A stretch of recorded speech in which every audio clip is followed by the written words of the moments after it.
I like to explain what Michael's done with all the preferred stock. If you look at the whole breadth of the issuance that he's done away from the common stock, what I like to describe it for people that maybe don't understand any of this terminology, he's building a transmission. It's a transmission is what it is. And so as another engineer. Yeah, as another engineer that has Right, like a deep, I admire what he's doing a lot because I have an engineering background. I understand finance, and you're kind of like merging these two things together. Yes. And what he's done is he's built a transmission. So let's explain that for people. Please.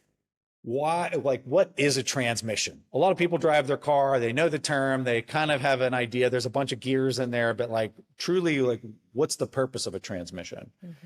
And the easiest way that I can describe it is on a bicycle. So everybody's familiar with a multi-speed bike. Yep. And so if I asked, why do you have all these gears? Why do you have the transmission on the bike? And the answer is to handle the difficulty, the That's volatility. Right. Your environment changes and the power in your legs doesn't. Yeah. And so how can you still go up the hill, which is a very adverse environment, when your leg power isn't going to change? Like, it's not like your legs get 3 times bigger to go up the hill. They're exactly the same size, but you're still able to go up a hill. And then on top of it, if your environment changes and gives you really favorable conditions, which is a downhill, how can you leverage that and go super fast to take advantage of the natural environmental setting? Yep.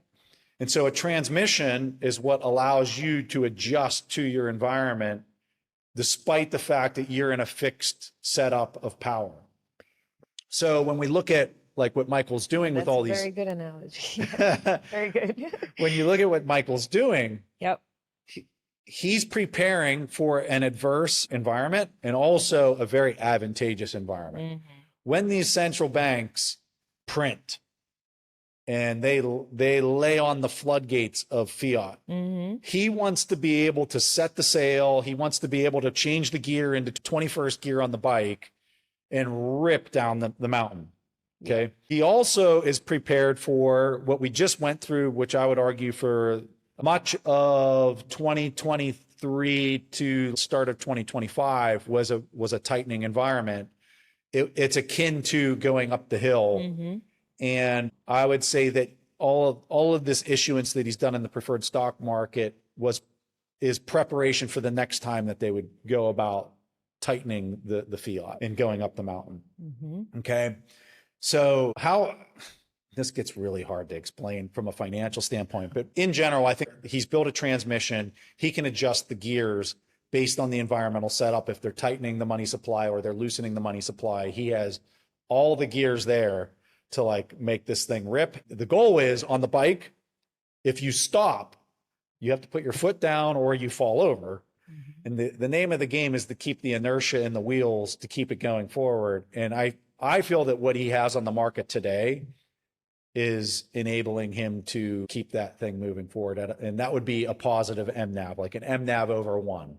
And do you think most companies will be able to reach that level of maturity or sophistication?